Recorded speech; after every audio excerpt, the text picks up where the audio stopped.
Hello everyone. Today's video we're going to be taking a look at how to fly the Diamond DV20, a nice little teeny tiny trainer plane, which actually has a lot better performance than you'd probably imagine for its size. We're currently sitting here. This is Talsai Airport. This is Echo Yankee Tango Lima. We are deep within Lithuania, and we're going to be making our way basically over to the coast today. Let's go ahead and get started. So first things first, when you climb on board this aircraft and you take an initial look around, you go, oh my, there doesn't seem to be much with this airplane at all. As a matter of fact, you basically got two seats and a little stick between your legs. Definitely the definition of old school stick and rudder kind of an airplane. But this is actually a pretty cool plane that's got some nice little quirks to it that we're going to go ahead and take a look at as we kind of walk through. So let's go ahead and get ourselves a handy dandy POH. I was able to find one for a similar aircraft. This is actually for a Diamond 20. This is a DV20, so it's going to have slightly different personality in here, but it should still work out pretty well for us. Let's see here. Structural temperature looks good. Flight control lock is removed. Everything's wiggling fine. Ignition key, we're going to go ahead and pull that out. I can see right now that the ignition key is jammed in already. Sigh. Carbon heat should be in the free setting. I'm not going to worry about that too much. It looks pretty good. It looks pretty good. We're going to make sure our throttle's all the way cut back, which it is. We're going to make sure our mixture is pulled all the way out as well. That's going to be this one right here. Actually, and this one's a little different. Yep, hot air entry. That's the one we're looking for. We're going to make sure our generator and battery master switch is in the on position already then. So go ahead and click this switch and that'll flick that sucker around for us. We're going to get a couple warning lights pretty much right away, just giving us a heads up that things are going on here. We're going to get some warning lights. I think one of them is low voltage. The other one would be canopy, but obviously we've closed the canopy already, which has this gigantic lever in the middle, which makes it pretty cool here. Fuel quantity, I'm just taking a look over here. It looks like we have a half a tank of combustibles. Let's go ahead and call them up and send some more fuel to us. Wow, this thing does not take much. Let's go ahead and give us half a tank of weight. Full tank again. Oh, I love this needle. Looks like something out of a car. That's great. All right, voltmeter, gauges, everything along those lines should look pretty good. Looks pretty good. Looks pretty good. All right, I love it. Circuit breaker should be pushed in. Map lights fine. Instrument lights if we need them. Don't have to worry about them. Trim is this awesome little click, click, click, clink, clink, clink kind of affair. Unfortunately, we don't have that sound effect, but trust me, that's what it's like. Let's see here. We have the wing flaps should be checked. We should extend and put them all the way down. Go ahead and drop them down real quick, and we're supposed to double check to make sure they go down evenly. Normally, we reach outside the plane and give the whole thing a wiggle to make sure it works properly, but that looks like it's pretty good to me. Let's see here, instrument lights, trim, wing flaps, a trim and indicator, generator, master switch. Normally you'd shut this off, you'd go outside and you go everything a quick little wiggle, but we're going to assume we've completed that step and we'll go ahead and move on. Here's a little analysis. Landing gear, This, by the way, takes a half an hour in the real plane, I swear. Pre-flight inspection. All right, now we're ready to get started. All right, pedals, we're just going to make sure they're set. So there's this little handle here you can't see, grabbing, and then you go ahead and slam the thing into the correct position that you need it for. I'm perfectly happy with the way they are. Passenger briefing. In the event of a fire, we're all going to die. Sorry. Let's see here. Safety belts fastened. Parking brake is in the set position. Now we're going to pull that out. Looks good. We're going to make sure our flight controls are free for the 50th time here. Let's make sure everything's looking pretty good. Feels pretty good. Let's get the window just to make sure they're actually moving. All right, solid. Hey, how you doing? All right, let's see. Our fuel shutoff valve is going to be set to the open position. So if you look down here with this little red handle, it's already set to the open position. I'm not going to worry about it too much here. We're going to make sure our mixture is set to the full rich position. Now, this aircraft is a FADEC airplane. It's going to do all the hard work for us as far as that goes. I'm just going to make sure that I pushed it all the way forward. Again, there's no magical mixture thing. That's a big difference between this aircraft and the other version as well. All right, avionics master switch should be set to the off position. Now, you definitely want to shut that one off before starting. You can call all sorts of nastiness. Battery master has already been turned on. Let's see here, exterior lights as required. We always like to let everybody know that we're nearby. We have a strobe light, of course. We're going to save that for the runway. Let's see here, panel lighting required. Canopy closed. Looks good, looks good. Throttle set to idle. Looks good. Mixture rich. Like I said, we've already set it. We're a FADEC-equipped airplane. We don't have to worry about that. Toe brakes, we're supposed to hold them down. All right, I'm holding them down and use my imagination. Propeller area is clear. Sure. And now we're just going to go ahead and make sure, I love this, warning, make sure the propeller area is clear. Yeah, what makes me think that?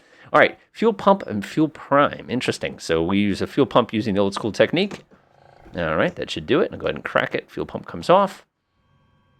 Let's go ahead and set the throttle full for prime. Oh, look at that. I did everything before I even got to it. Turns out that I've seen these kind of airplanes before. All right, ignition switch. Here we go.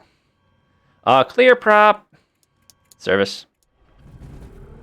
Oh, that's nice. That thing starts up. Oh, real nice. And it gives me the nice little... This is a great airplane, by the way, if you're looking for the low speed, high frame rate kind of experience in VR. It's actually pretty fun. All right, ignition starter warning light should go out. It did. Throttle should be 1,000 RPM. Let's go ahead and give this a little teeny tiny push. We're going a little low on the RPMs here.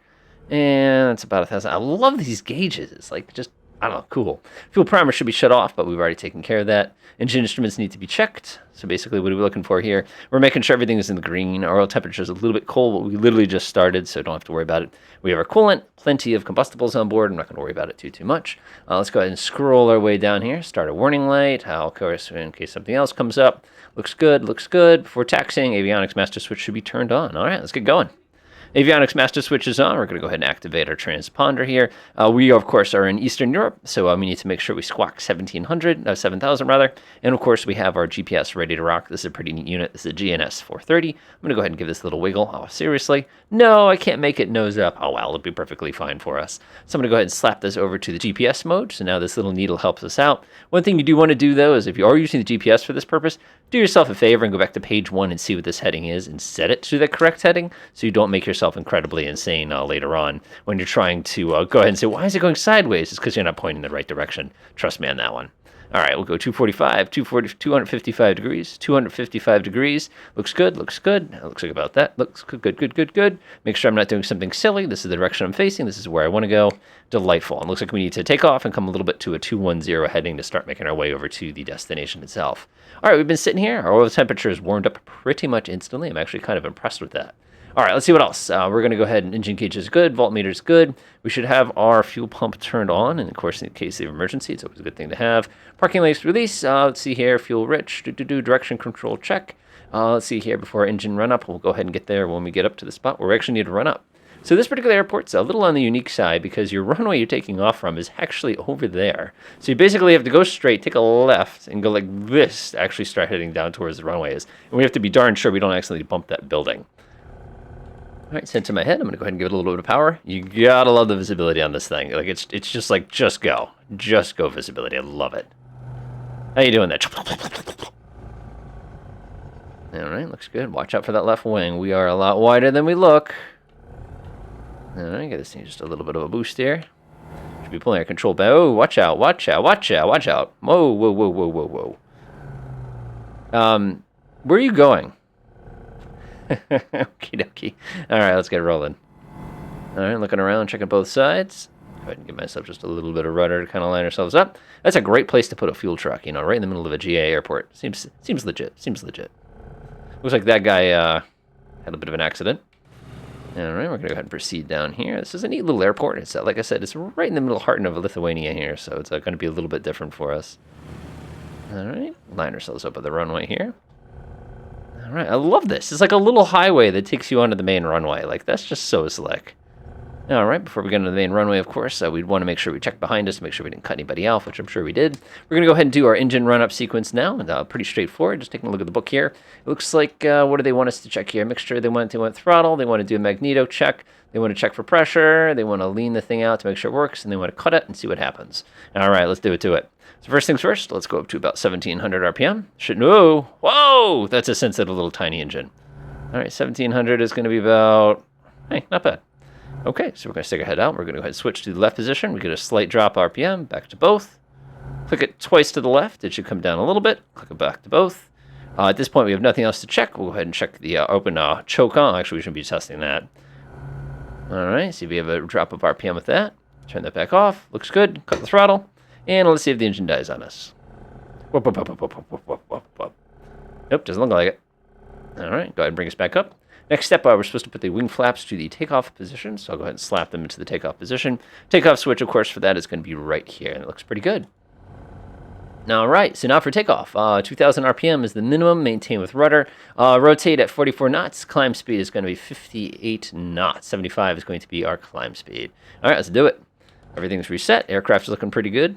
I'm going to go ahead and smoothly apply full throttle. This is not a short takeoff or anything like that, and this is a very, very quick plane for the purposes of kind of getting us going here, so I'm not going to worry about that too much. What I will do is I'll go ahead and hide that little checklist down there. I don't think we need to look at it right now. And we'll go ahead and proceed down our runway, doing exactly what we do best, which is flying. There's 45 right there. Man, this thing just comes right up. That's nice. Ooh, that is nice. All right, they said 58 until we're clear of obstacles. I'm going to let the nose come down just a little bit more. And let's look about 58 right there. Looks pretty good, looks pretty good. Let the nose come down a little tiny bit. Bring up the flaps. Should get a little bit of a sink, but nothing too bad. And it looks like we need to bring our heading roughly west. So go ahead and pull the nose in, give us a little bit of right rudder as we come heading into this direction. So now our climb speed should be right around 75 knots. That's going to be the optimum basically for cooling as well, which will work out pretty well for us. Okay, this is a little sensitive on the rudder, but it doesn't surprise me given how small this airplane is. All right, looks pretty good. And just a little bit more right foot here. Yeah, perfect. Look at that. We were right on. So now we're going to go ahead and bring ourselves around to 255, which is going to be our cruise heading to our destination. Again, when you're using this one, you want to combine both your rudder action as well as your hand action at the same time. I overshot it badly, but we are so darn close to where we started, it doesn't surprise me in the slightest. All right, let's do it. Bring that nose down and let it get up just a little bit. All right, 255 should be right there. That should do it. Perfect. All right, we are now on our way. Give this thing a little bit of trim. Now, this aircraft especially is designed to basically be a low-cost training aircraft. You could certainly use it to kind of cruise around and stuff like that. I don't necessarily recommend that because if you're going to be doing something like that, you're going to find it takes a really, really long time to get anywhere. All right, there's 75 knots. That's our optimum kind of our cruise climb speed. We're getting about, let's say, 750 feet per minute, which isn't too bad. Yeah, we are slightly left of our course, but that's all right. We do have a bit of a wind today, so it actually doesn't surprise me at all. Whoa, go ahead and bring the nose back over to that side. We're going to continue climbing, bring ourselves up to a cruise altitude of about 2,500 feet for today's journey. As you can see, the cloud layer is way above our heads, so that is going to be a non-issue as far as that purpose goes. Ourselves a little tiny bit of trim. And just sort of find our kind of ground here. This thing definitely is a little on the sensitive side, but again, it's a very small aircraft. Whoop. Go ahead and adjust things a little bit here. Give myself just a tiny bit of left foot rather than having to go with it the entire time. There we go. About 2,200 feet's looking pretty good. Let's see here. Cruise.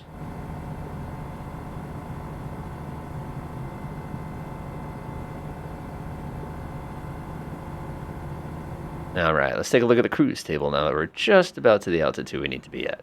Okay, so it looks to me like at 2,000 feet at 2,800 RPM, we need about 75%, which will be at about 27. It does not give us, okay, because this is the fancy version here. All right, go ahead and level the plane off. And we'll go ahead and make some traditional little adjustments here. First things first, I'm going to go ahead and adjust my RPM. We'll go ahead and bring it down a little bit. Let's come down to about 2,500 RPM. Actually, 2,400 RPM looks pretty good.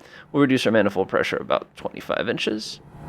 And that looks pretty good from here. Okay, go ahead and let this one level off a little bit. Fortunately, I don't have an actual chart from a DV20. I'm kind of working from what we got here. Looks like we're getting a ground speed of about 93 knots, which is not terrible. It's not exactly fast. We'll go ahead and now come back to my left a little bit. I've started drifting. Trying to do way too many things at once with this airplane. There we are, right there. Right on course. Into our altitude, just a couple blasts of that downward trim as this thing starts to settle. Remember, always set your power before trying to set your elevator trim, otherwise you're going to be going to war with it. We'll notch this up. Let's get a feel. What does it want to do? It feels like it's holding pretty neutral. Give it one blast and down because we're still a little high for altitude. All right, we got this thing all nice and trimmed down and ready to rock. So our next thing we're going to have to be worrying about now is going to be putting this thing on the ground. Like I said, we have a relatively short flight today. We'll go ahead and pop ourselves in a quick little traffic pattern and do a little swiggity swoop around and go ahead and stick the thing back down on the ground. Now, the scary thing for this particular aircraft is you're looking for a pretty low approach speed of about 55 knots indicated, which is not terribly quick. One thing you want to watch out, by the way, is the outer ring is knots, the inner ring is kilometers per hour. So don't make that mistake because everybody does. All right, we're pretty much right on course. If my calculations are fairly accurate, yeah, we're right on. Let's go ahead and play with the GPS for a second here. We actually come on. It looks like we're slightly off to the left. Or actually, yeah, we're slightly off to the right, I should say. So let's go ahead and bring ourselves very gently over to that direction. Now we've picked up a little bit of speed. It looks like we want to climb again. Kind of typical for an airplane this small. All right, that looks a little bit better. And now we are back on our original course, and we are cruising along quite nicely. A little bit of downward trim. We are in great shape. Excellent. So the nice thing about aircraft like this is there's not a lot of housekeeping. Once you're kind of on your way, you're basically on your way. One thing we do want to keep an eye on is all of our different temperatures. Right now, our power and RPM is set perfectly. Temperatures are right in the green where they need to be. Taking a look over here, I can see my generator's obviously still working. My cylinder head, my coolant, I should say, is a little warm, but it's not unusual for coolant to get a little on the warm side, only on account of the fact that's its purpose. As long as the coolant doesn't get hot, it really shouldn't be anything we need to worry too much about. In this case, how much room do we have here? Yeah, we're pretty good. We got about 20 or so degrees. We'll be fine. All right, so that's a much nicer altitude. And now we're much closer to the course that we were on originally. All right, let's go fits with our GPS a little bit. Always fun to play with. Looks like our total cruise time is going to be about 9 minutes and 36 seconds. Now, the airport we're going to be going into is called Cartagena Airport. It's Echo Yankee Kilo Tango. It is definitely the definition of a small airport. This thing is basically a chunk of grass, so we're basically going to have to find a nice safe spot to land ourselves in there. And unfortunately, when we do come in, it's going to be a bit of an exercise to try to find the safest angle, given the tree line that's probably going to be in our way today. Since we are a training airplane, we should probably do a couple of everybody's favorite training exercises, but we'll do that once we get a little bit closer over to our destination itself. All right, now this thing is, now we're moving. Looks like we're getting about a 103 indicated, which is working out to be about 104 ground speed. Of course, there's a little bit of a headwind today, so that kind of canceled any benefit we got from the altitude. Now I get to enjoy the beautiful fields of Lithuania here. It's actually kind of nice. I actually had a Spanish teacher who was from Lithuania back in high school, and very interesting, Senorita Evitas, and it was funny because she had some when we did certain cuisine days and things, you'd get sort of very unique items that weren't necessarily what you'd expect from a Spanish class, but they were all awesome, so it was kind of neat. All right, we'll go ahead and kind of continue our little cruise here. Take a look down, and we'll go ahead and start taking a look at our little checklist here to see if what we need to be worrying about as far as our landing approach goes, just to kind of get mentally prepared for it. Let's take a look here. All right, so safety belts should be good, lights should be set. Master switch, I don't know why this would be off, but you never know. Make sure we don't have to worry about, because again, we're a DV20, not a DA20. Throttle, looks like our airspeed is 78 before we put the knots down. Then we consider trim, and our landing speed with landing flaps is about 55 knots. Let's see here for emergency landing, after landing, engine shutdown. Okay, that's going to be the magic speed, but it looks like 78 is going to be the other magic speed that we're going to have to be very mindful of. So let's keep that in mind too. All right, going to come gently over to my right here. Okay, everything seems to be going pretty well, actually. This is smooth flying. All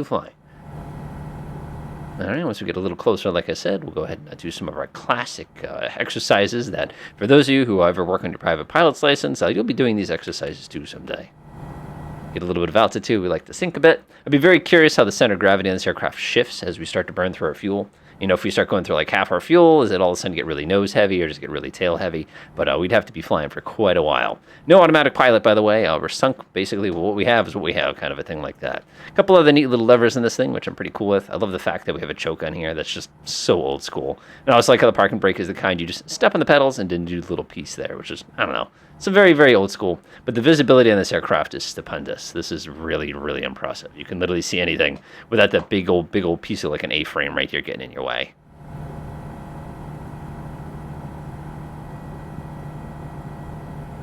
All right, pretty good sized city coming up on our side. We'll scare them properly by doing all sorts of stupid maneuvers once we get, like I said, just a tiny bit closer here.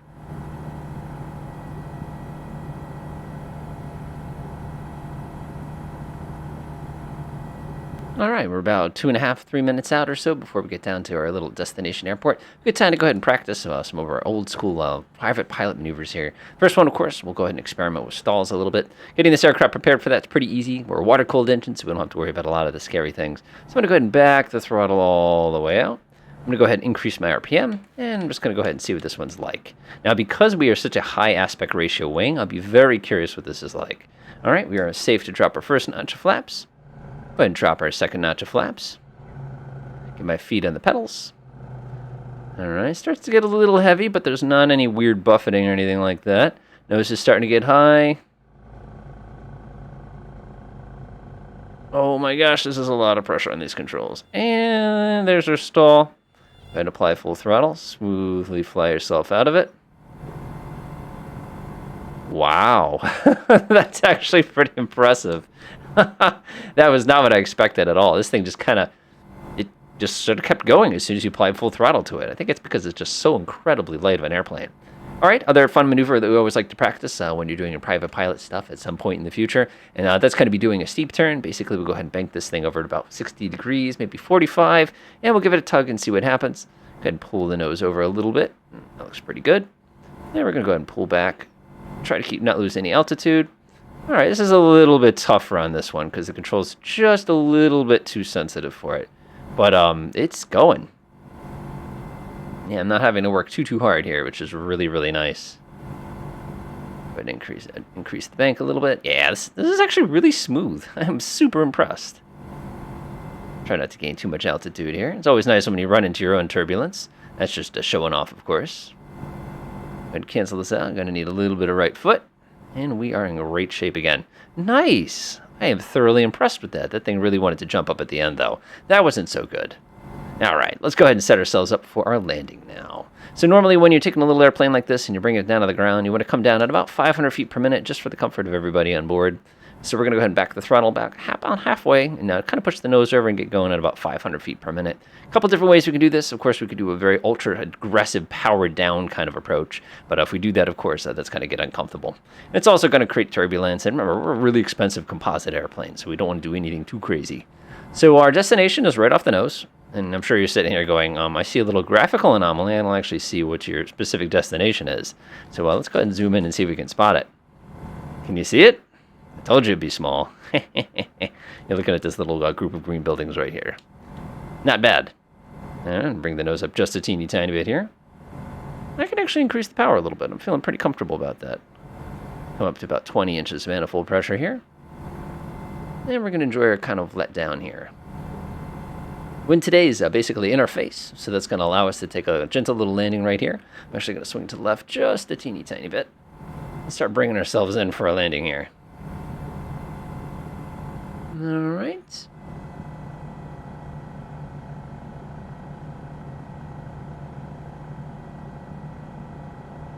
To the right a little bit. It's looking pretty good. All right. And maybe I'll come to the left just a tiny bit here. There we go. Nice. Actually, I'm going to bring it a little bit wider in this direction.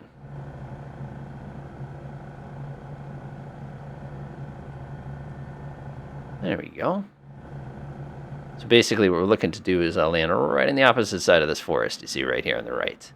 Is that big field that you can kind of make out right on that side? That is our destination. I believe the airport is no longer in service. All right, let's go ahead and pull the nose up.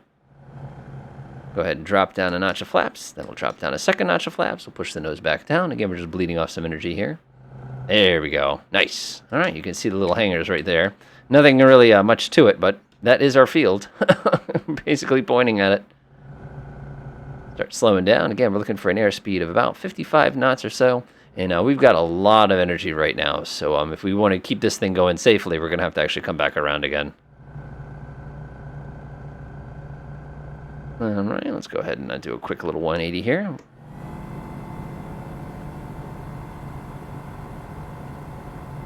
Purpose of this 180 is just to suck up a little bit of this energy we've accumulated.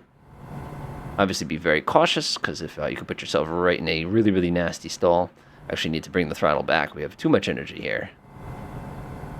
All right, that looks pretty good.